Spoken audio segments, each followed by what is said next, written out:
So hello all my dear students, I hope you all are doing good. मैं उम्मीद करता हूँ आप सब लोग बहुत ही बढ़िया होंगे। First of all congratulations to all the students जो अपना सीए फाइनल का दोनों ग्रुप पास हो गए या सिंगल ग्रुप पास हो गए या किसी भी पेपर में एग्जामिशन मिला है आपको। किसी भी तरीके से अगर कोई भी किस्म की कामयाबी आपके हाथ लगी है तो आपको बहुत बहुत धन्यवाद। साथ साथ में सीए इंटर वालों को भी बहुत बहुत धन्यवाद। अब मैं यहाँ पर आज जो पास हो गए उनसे तो मैं बात कर ही रहा हूँ, मैं ऑनलाइन भी बात कर रहा हूँ, व्हाट्सएप पे भी बात कर रहा हूँ, टेलीग्राम चैनल पर भी बात कर रहा हूँ, लिंक्डइन पर भी वो मुझे मैसेज भेज रहे हैं, इंस्टाग्राम पे भी मैसेज भेज रहे हैं और बहुत अच्छे नंबर भी आए हैं सीए फाइनल डायरेक्ट टैक्स में। इस बार स्पेशली पेपर बहुत ज़्यादा डिफिकल्ट था डायरेक्ट टैक्स का, मैंने उसका रिव्यू भी डाला था इमीडिएटली एग्जाम के बाद। उसके बावजूद भी बहुत सारे स्टूडेंट्स को एग्जाम्शंस आए हैं और ये जो वीडियो है मैं 12:30 बजे रिकॉर्ड कर रहा हूँ आज। तो उस समय तक हमारा जो हाईएस्ट मार्क्स था वो 75 मार्क्स था उस समय तक। उसके बाद का मैंने अभी तक डेटा देखा नहीं है, तो उसके स्टूडेंट्स के नंबर और उसका नाम भी मैं आप लोगों के साथ शेयर कर दूंगा, ठीक है, हमारे चैनल पर, कि कौन सा स्टूडेंट है जिसको 75 मार्क्स आए डायरेक्ट टैक्स में इतने भयंकर पेपर के अंदर। तो वो पूरी मेहनत उसकी है बेटा, हमने बस उसको 10% गाइडेंस किया होगा, 90% मेहनत उसी की है। उसी तरीके से जितने बच्चे भी पास हुए पूरे देश में, ये सब आप लोगों की मेहनत है। मैं आप लोगों को बहुत बहुत धन्यवाद देता हूं, आपके परिवार को, आपके माँ बाप को, स्पेशली के भाई बहन को, आपके रिश्तेदारों को, आपके दोस्तों को, सभी को बहुत बहुत बधाइयाँ देता हूं। मेरा ऑब्जेक्टिव यहाँ पर आने का, इमीडिएटली आने का बस यही है जो मेजॉरिटी स्टूडेंट्स के साथ होता है सीए में। ग्रुप 2 का रिजल्ट इस बार अच्छा आया है, 31% के आसपास आया, लेकिन फिर भी 69% बच्चे ऐसे हैं जो अभी भी पास नहीं हो पाए ग्रुप 2। और लगभग ग्रुप 1 का रिजल्ट तो बहुत ही खराब आया है, ठीक है, उसमें तो इतना ज़्यादा परसेंटेज नहीं है।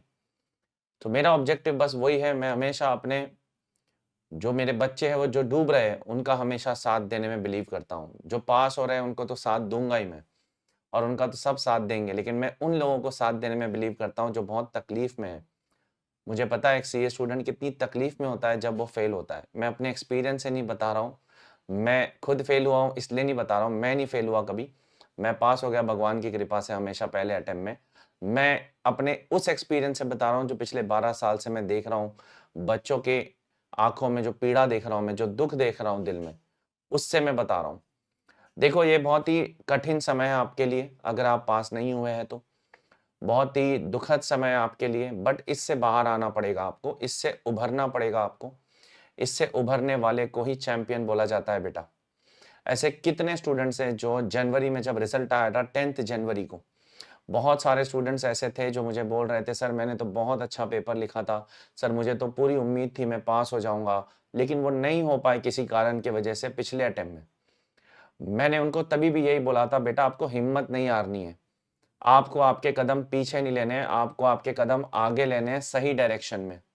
कॉन्सेप्चुअल स्टडीज करो, डिटेल में पढ़ो, ऊपर ऊपर से उड़ाने का काम ना करो, डिटेल में पढ़ो। जिसने इस बार डिटेल में पढ़ा डायरेक्ट टैक्स, जिसने इस बार डायरेक्ट टैक्स की प्रैक्टिस की, क्वेश्चंस की, पिछले पास्ट अटेम्प्ट्स के RTPs, mock test, exam papers, conceptual questions, finance act 2022 के अमेंडमेंट्स, उनका पेपर डिफिकल्ट जाने के बावजूद भी उनको एग्जाम्शंस आए हैं।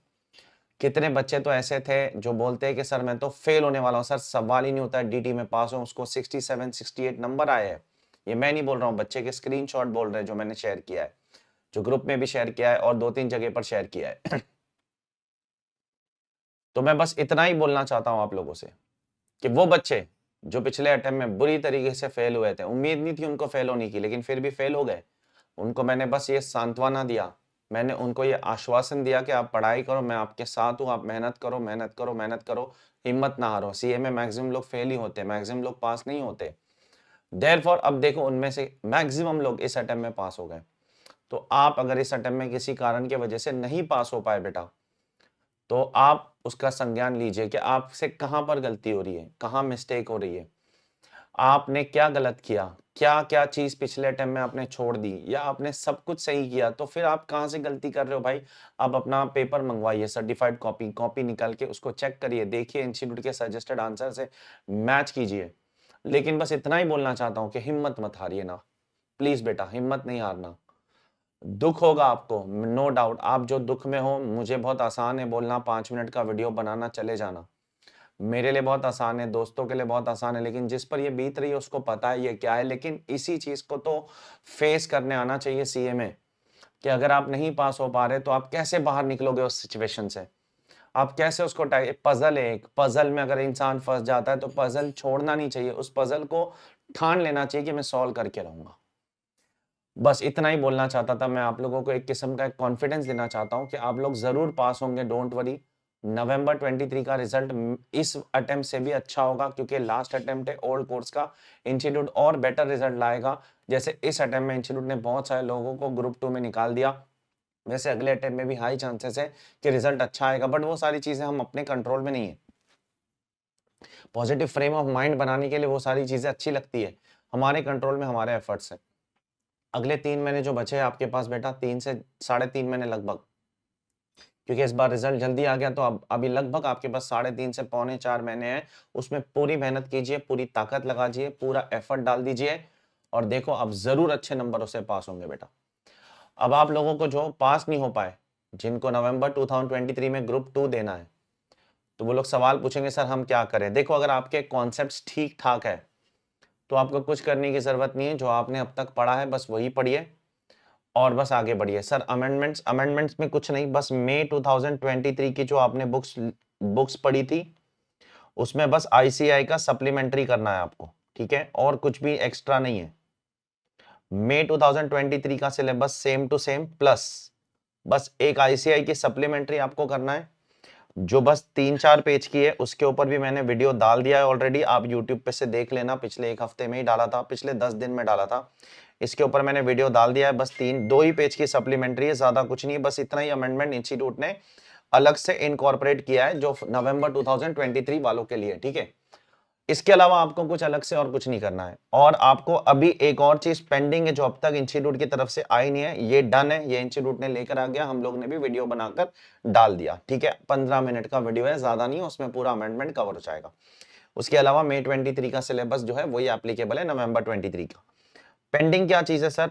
पेंडिंग है पेंडिंग बस एक ही चीज है अभी, वो है अपना जुडिशियल अपडेट। जो आईसीआई के केस लॉज होते हैं, कुछ केस लॉज आईसीआई ऐड कर सकता है, 4-5 केस लॉज ऐड करेगा, उससे ज्यादा ऐड नहीं करेगा, ठीक है। उससे ज्यादा इंस्टीट्यूट ऐड नहीं करने वाला है, क्योंकि मई 23 में भी उन्होंने 6-7 केस लॉज ऐड किए थे। नवंबर 23 में भी उतने ही 4-5-6-7 केस लॉज से ज्यादा ऐड नहीं करेंगे। तो बर्डन आपके ऊपर कुछ एक्स्ट्रा नहीं है, ठीक है। तो अगर आपके कॉन्सेप्ट्स आपको लग रहा है ठीक है, सब कुछ ठीक है, तो आपको कोई अलग से क्लासेस करने की जरूरत नहीं है, वापस से फास्ट ट्रैक या रेगुलर बैच करने की जरूरत नहीं है।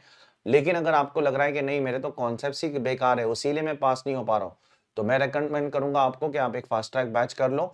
अगर वो कर लोगे तो आपके कॉन्सेप्ट्स बहुत ज्यादा क्लियर हो जाएंगे। और हमारे जो फास्ट ट्रैक बैच होता है उसके अंदर हम लोग बहुत डिटेल में पढ़ाते हैं। जिसने भी मुझसे फास्ट ट्रैक बैच पढ़ा है वो नीचे कमेंट करेगा, देख लेना। 100%, अगर वो सुन रहा है वीडियो तो वो कमेंट करेगा। हम लोग फास्ट ट्रैक बैच के अंदर पूरा सिलेबस कवर करते, कोई टॉपिक नहीं छोड़ते, कॉन्सेप्चुअली कवर करते। एक एक कॉन्सेप्ट को हम लोग डिटेल में पढ़ाते हैं। ऐसे नहीं कि बस फास्ट ट्रैक है तो प्रोफेसर रीड करके चला जाएगा, ऐसा बिल्कुल भी नहीं है। प्लस फास्ट ट्रैक के अंदर हम लोग 250 से 300 क्वेश्चन सॉल्व करवाते हैं क्लास के अंदर, जिसके अंदर पिछले 8 अटेम्प्ट के मॉक टेस्ट पेपर, 6 अटेम्प्ट के आरटीपी, 5 अटेम्प्ट के एग्जाम पेपर्स और फाइनेंस एक्ट 2022 के लेटेस्ट अमेंडमेंट से रिलेटेड जितने भी क्वेश्चंस है वो सारे के सारे क्वेश्चंस हम क्लास में करवाते हैं। आईसीआई मटेरियल में जितने क्वेश्चंस है वो भी हम क्लास में करवाते हैं। तो हम फास्ट ट्रैक बैच के अंदर भी एक्सटेंसिव कोचिंग कराने में बिलीव करते हैं। तो अगर 2 ही रास्ते हैं आपके पास, अगर आपको लगता है आपके कॉन्सेप्ट बहुत क्लियर है, बहुत क्लियर है, तो आपको कुछ करने की जरूरत नहीं। कॉन्सेप्ट अगर डामाडोल है, क्योंकि इंस्टीट्यूट जो पूरा पेपर पूछ रहा है ना डायरेक्ट टैक्स का आजकल, वो कॉन्सेप्चुअल पेपर पूछ रहा है। वो अभी रटा रटाया पेपर सिर्फ रिवीजन वीडियो देख लेने से पेपर आपका सॉल्व नहीं हो पाएगा। आपको एक एक प्रोविजन के पीछे का लॉजिक पता होना चाहिए, एक एक प्रोविजन क्यों आया पता होना चाहिए, किस सर्कमस्टेंस में आया पता होना चाहिए, तब जाकर आप प्रोविजन को अप्रिशिएट करोगे। तो मैं उम्मीद करता हूं आप लोग अपना डिसीजन ठीक ठाक से लोगे बेटा। And once again congratulations to all of you, all those who have clear their exams. And जो नहीं हो पाए बेटा चिंता ना करो, हो जाओगे। सीए में it's if not today it's tomorrow, आज नहीं तो कल तो हो ही जाएगा। बस it's a game of time, time समय का खेल है और कुछ नहीं। अगर इस अटेम्प्ट में नहीं हो पाए अगले अटेम्प्ट में जरूर हो जाओगे। प्रॉपर एफर्ट्स डालो, प्रॉपर गाइडेंस के अंदर काम करो, भटको मत यहाँ वहां, प्रॉपर गाइडेंस पे काम करो, 50 किस्म के वीडियो मत देखो, कोई एक टीचर को पकड़ लो और उस टीचर पे फिर भरोसा करो। आप लोगों की दिक्कत क्या है, आप एक टीचर का वीडियो यहाँ से देखते हो, फिर दूसरे का वहां से देखते हो, फिर तीसरे का वहां से देखते हो, फिर चौथे का वहां से देखते हो, उसमें 4 अलग टीचर 4 अलग बात करते हैं और आप लोग उसमें कंफ्यूज हो जाते हो। ये यूट्यूब जितनी बड़ी ब्लेसिंग है उतना ही बड़ा कर्ज भी है। तो समझदारों के लिए ये ब्लेसिंग है, बेवकूफों के लिए ये कर्ज है। तो आप लोग भले किस टीचर को भी फॉलो करो, मैं नहीं कह रहा हूं कि मुझे फॉलो करो, जिस टीचर को भी फॉलो करना है उस पर भरोसा करो, उस पे फेथ दिखाओ कि वो टीचर ठीक है भाई, वो सही बोल रहा है, वो जो बोल रहा है मैं उस पर भरोसा करूंगा। टीचर को डाउट करना मत शुरू कर दो बेटा देश के अंदर। अगर आप टीचर को ही डाउट करना शुरू कर दोगे तो कोई फिर मतलब नहीं बनता है। Therefore take care all of you, ध्यान रखो, 1-2 दिन आराम करो, मांगता है तो ये पूरा हफ्ता आराम करो, मंडे से शुरू करना अपनी पढ़ाई। बुरा समय है, निकल जाएगा, चिंता ना करो, ठीक है। Take care all of you बेटा, ध्यान रखो सब लोग अपना, मैं हूं आप लोगों के साथ। मेरी तरफ से जो होगा, जो मैंने मई 23 वालों के लिए किया, मैं वो नवंबर 23 वालों के लिए भी करता रहूंगा। जैसे रिवीजन वीडियोस, जैसे latest RTP, latest mock test, उनका भी revisions, etcetera etcetera etcetera, doubt solving, मेरी तरफ से जो भी होगा मैं आप लोगों के लिए करता रहूंगा। So take care all of you, ध्यान रखो सब लोग अपना, bye all of you, take care.